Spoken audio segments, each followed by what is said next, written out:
Hello and welcome to Q-Shala. Here, you will get to learn new things while answering fun questions. Let me tell you a story from long ago about a symbol used in English language. An English scholar, Alcuin, wrote a number of poems which the people around enjoyed reading.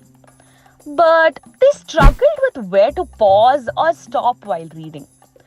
To make reading enjoyable, he created punctus interrogatus as a mark that had a lightning flash and a dot to represent a kind of sentence that one generally uses with a raised voice.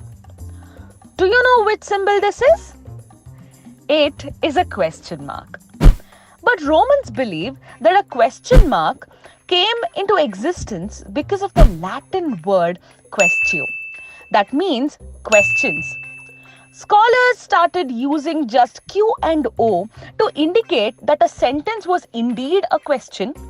Repeated usage and little bit of convenience made QO become one symbol with Q on top of O and then the very famous question mark.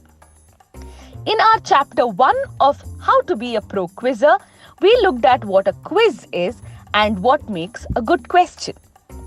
We also heard from Q-Shala's co-founder Raghav Chakravarti about his quizzing journey. Would you say all questions you come across would be similar? Not exactly.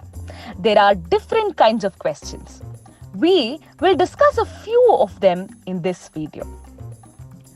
The first kind is a connect. A visual connect is a collection of images or text that all connect to a single theme. Here is a question for you. What do you think connects these 4 images?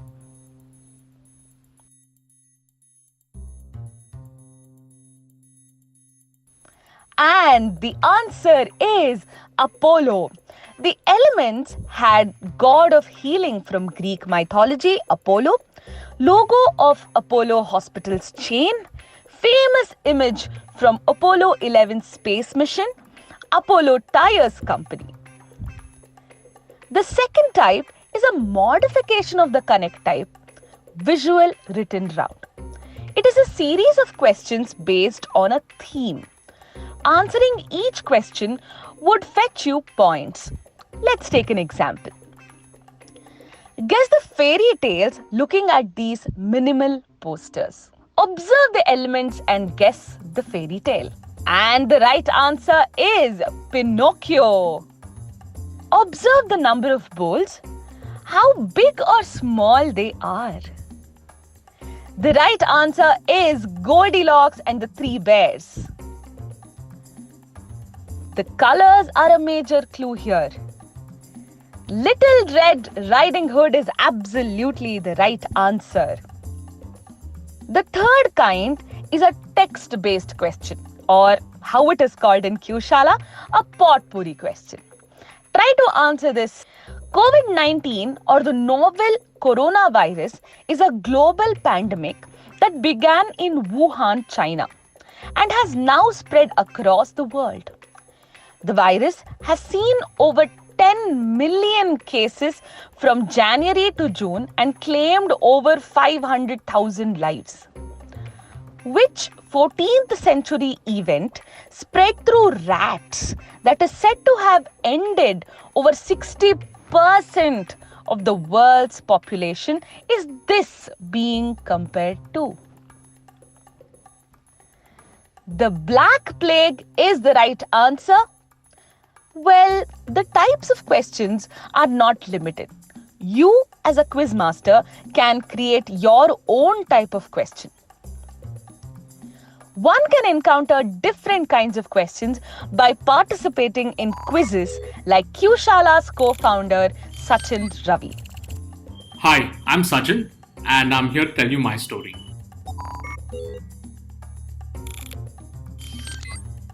So for me, quizzing actually first started off with the reading habit that I first cultivated, and I have to thank my grandparents from both sides who actually started me off on that. They give me a lot of these illustrative fairy tale books these books that I'd purchased, like a Tinkle or a Tintin and things like that. But specifically, I'd have to pay tribute to my grandmother. She actually started me off on collecting the quiz columns from the Hindu Young World every week in a diary that I'd maintained. That's really what started off this entire journey of quizzing, really. But my first tryst with a quiz competition was in grade 5 for a Bonvita quiz contest elimination, where I remember very distinctly being asked questions about things that I read. For example, there was a question on Captain Haddock from Tintin, right? And I'm like, hey, wow, this is incredible. Just being rewarded, being asked questions on something that you read casually for fun seemed like an extremely interesting affair, right? And that's how I think quizzing started for me. Just the fact that you were being rewarded for remembering something that you read because you loved reading it was a great sort of high for me. And that's a quiz competition I remember winning. I was asked to come to the front of the class. It was a really memorable moment for me, and that's when I first realized, hey, this is what quizzing really feels like.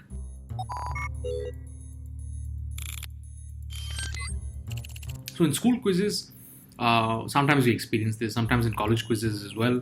So you'd have one team representing the entire university, the college, or the school.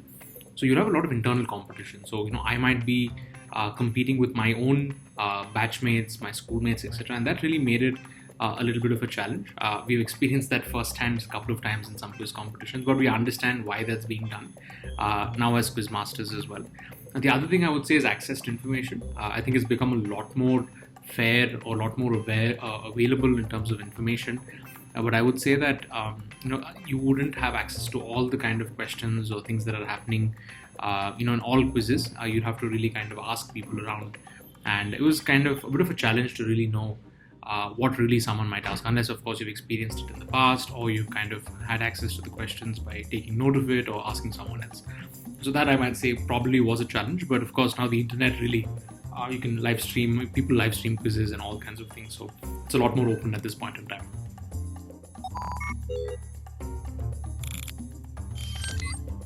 There was one quiz in grade 12. This was called the TCS IT Whiz. So very interestingly, this was a competition that I prepared for through the course of the year. In the previous year, in grade 11, we'd finished runners-up, my team. So this was a competition that I was all prepped, really. I'd invested a lot of energy and time to really do as well as I could in this quiz competition. Rather interestingly, on the day we went, we'd go as a contingent, all the teams from school with the teacher. Rather interestingly, what ended up happening was that we got into the campus, the auditorium where the quiz was being conducted, and we realized that, people had already finished the preliminary round, the first elimination round, and we were like, man, how is this possible? So there seems to be some confusion in terms of the time, and what we ended up having to do was we very smartly stood in one corner of the auditorium where away from many people. We made a request to the Quizmaster, Giri Pigbrain Balasubramanian, and asked him if we could take a shot and tell him that, hey, listen, we've not really spoken to anyone, we've been as fair, and there was some sort of miscommunication as to how we don't know when the quiz was happening. So he took a leap of faith on our team, on our entire contingent, and allowed us to write the preliminary round. And as luck would have it, my teammate and I ended up winning that quiz competition. So we qualified from that separate preliminary round that was conducted exclusively for us. So it was, now I cherish it, but it was a fairly stressful moment in time at that point in time. Another moment I'd like to share, which I really cherish, and this is of course as a Quizmaster, is Raghav and me conducting the Prajavani Quiz Championship across Karnataka. This is the first project that Walnut undertook at the time. So it was just the two of us as a team. So we take care of everything from creating the content, from conducting it, from operations, from managing marketing, whatever kind of things that had to be taken care of. And for us to travel across the state of Karnataka, for us to kind of conduct this quiz where we got the chance to interact with Ramesh Arvind sir, who's the Quizmaster for the grand finale. I think that was really memorable because it was the first time we undertook a project and realized what we really can bring to the table.